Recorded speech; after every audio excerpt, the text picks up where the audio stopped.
충격적인 일이 아닐 수 없습니다.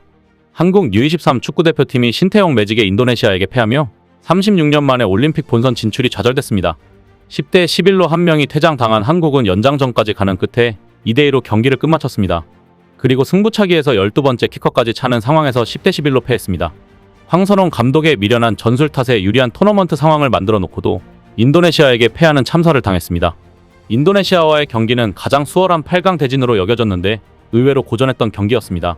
이상하리만큼 황선홍 감독은 인도네시아를 상대로 수비에 5명을 두는 소극적인 전술로 나섰습니다. 일본전에 펼쳤던 것과 같은 전술이었습니다. 게다가 에이스 이영준, 정상빈을 벤치에 두는 것을 선택했는데요. 그래서일까요? 경기는 예상과 달리 정반대로 흘러갔습니다. 한국이 조심스러운 운영을 하는 반면 인도네시아가 라인을 올려 전방 압박하는 양상이었습니다. 상대를 끌어당기고 압박을 통해 공을 탈취해도 한국은 계속 측면으로 빠진 뒤 크로스를 올리는 플레이에만 집중했습니다. 조별리그보다 미드필더 둘이 올라오긴 했지만 중앙의 공격 숫자는 여전히 부족했고 강성진은 고립됐습니다. 크로스 플레이에 집중할 거라면 왜 이영준을 선발로 안 썼는지는 의문이었습니다. 무엇보다 신태용 감독이 황선홍 감독보다 몇 수 위의 명장이라는 것을 보여준 경기였습니다. 한국 축구의 약점을 누구보다 잘 아는 신태용 감독은 뒤로 물러서지 않고 공격적으로 맞불을 놓으면서 승리 방정식을 만들어 나갔습니다. 뒤로 물러서는 건 신태용 감독의 성향과 맞지 않은 듯 보였는데요. 지도자 생활 내내 다채로운 전술을 바탕으로 공격을 펼쳐왔고 인도네시아에서도 같은 방식을 펼쳐 보였습니다.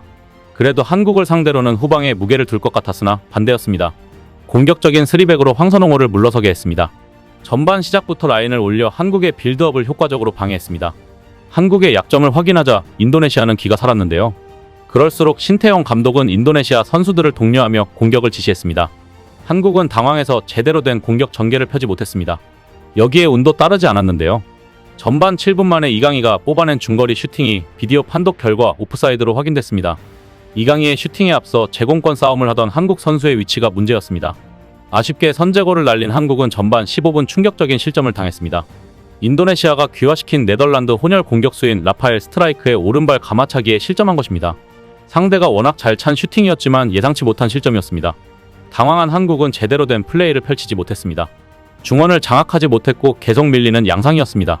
전반 31분 상대 연계 플레이의 수비가 허물어지면서 추가 실점 위기를 맞기도 했습니다. 다행히 마르셀리노의 슈팅이 벗어나 안도했지만 사실상 실점이나 다름없던 장면 노출에 위기감이 커졌습니다. 전반 44분 한국이 결국 동점골을 뽑아냈습니다. 홍시우가 우측에서 찬 크로스를 엄지성이 머리에 맞췄습니다.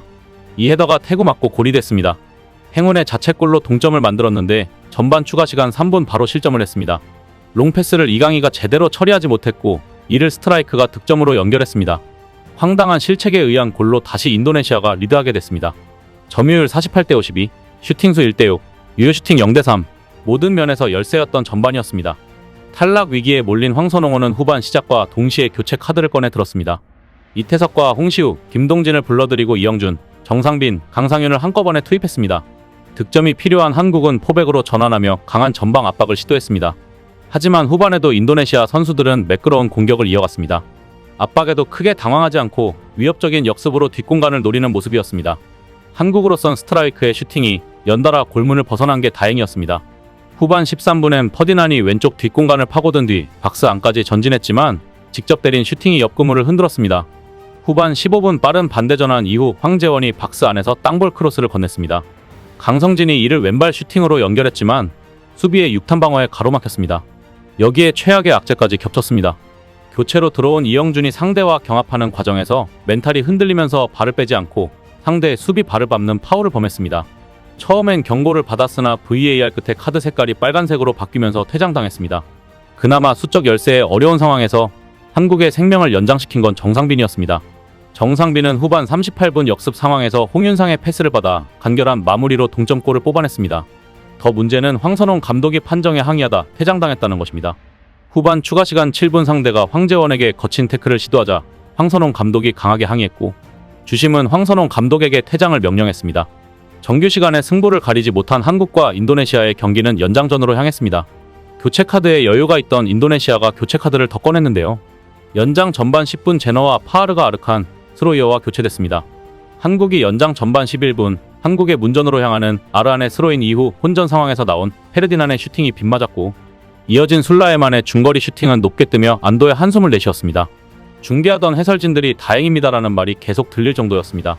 연장 전반전 추가 시간은 2분이 주어졌으나 두 팀 모두 득점 없이 연장전의 절반을 끝냈습니다. 연장전 후반이 시작되면서 한국과 인도네시아가 모두 승부수를 던졌습니다.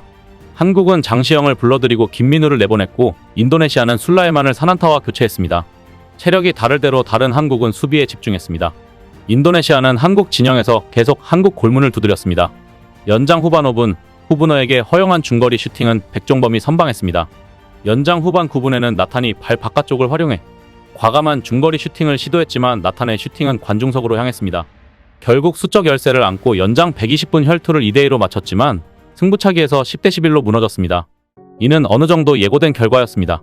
한국은 이번 대회를 앞두고 어수선한 분위기였던 것이 사실인데요.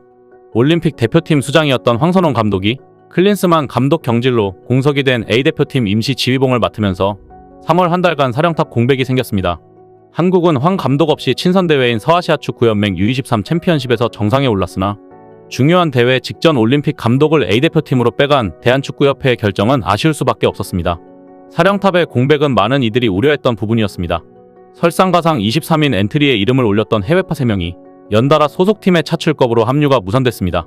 양현준, 김지수, 배준호까지 올림픽 대표팀의 주축으로 꼽혔던 선수들이 빠지면서 구상과 다른 힘든 경기를 소화할 수밖에 없었습니다.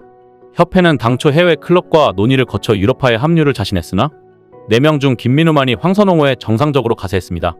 메이저리그 사커에서 뛰는 공격수 정상빈은 조별리그 1차전 하루 전날에서야 뒤늦게 카타르 도하에 도착했습니다. 부랴부랴 대체 선수들을 불렀지만 포지션 불균형이 생겼습니다. 김지수가 빠진 공백을 메워줄 중앙 수비수가 부족했습니다. 서명반마저 쓰러지면서 미드필더 자원 이강희를 수비 라인으로 내려야 했습니다. 우리보다 한 수 아래로 꼽히는 인도네시아였지만 한국을 잘 아는 신태용 감독의 전략에 발목 잡힌 것입니다. 후반전 투입된 이영준이 무리한 수비로 퇴장을 당하는 큰 변수가 있었고 10명에서 싸운 와중에 동점을 만들어 승부차기까지 이어간 석패이긴 하지만 전체적으로 경기력은 기대에 미치지 못했습니다. 인도네시아전뿐 아니라 조별리그 내내 이기기는 했으나 내용은 좋지 않았다는 게 축구계의 중론이었습니다. 대회 전부터 뒤숭숭했던 한국은 결국 올림픽 본선 진출 실패라는 충격적인 결과를 맞이하게 됐습니다. 이에 대해 축구팬들은 인도네시아전 패배의 긍정적인 점, 선수들 군대 면제가 안 되어 국방력에 티끌 만큼 도움, 축협 정몽규 회장 및 황선홍 퇴출 가능성, 모든 면에서 인사의 중요성을 알게 됨 등등. 축협이 황선홍 국대에 앉히려고 기다렸는데 계획이 틀어진 게 소득이라면 소득. 황선홍은 골대녀에서도 성과 안 좋았는데 세아더만 결국 이렇게 말아먹네요. 허. 정혜성 기술위원장님 책임지셔야죠. 8강 그것도 있니 상대로 탈락. 자, 호언장담한 대로 정몽규 데리고 책임지고 가세요. 신태용 감독님 축하합니다. 뻥축구를 하더라도 수비에서 중앙을 거쳐 롱볼을 줘야 하는데 묻지마 뻥으로 수비에서 바로 뻥 차면 상대에게 소유권만 줄 뿐. 아직도 저 따위 축구를 한다는 게 놀라울 뿐. 그래서 중국 감독이 구시대에 축구한다고 황선홍을 깠죠. 라는 반응이 있었습니다. 박문성 해설위원은 황선홍 감독에 대해 이렇게 말했네요. 공부 안 하는 지도자는 축구계에서 없어져야 한다. 이상 C1TV였습니다.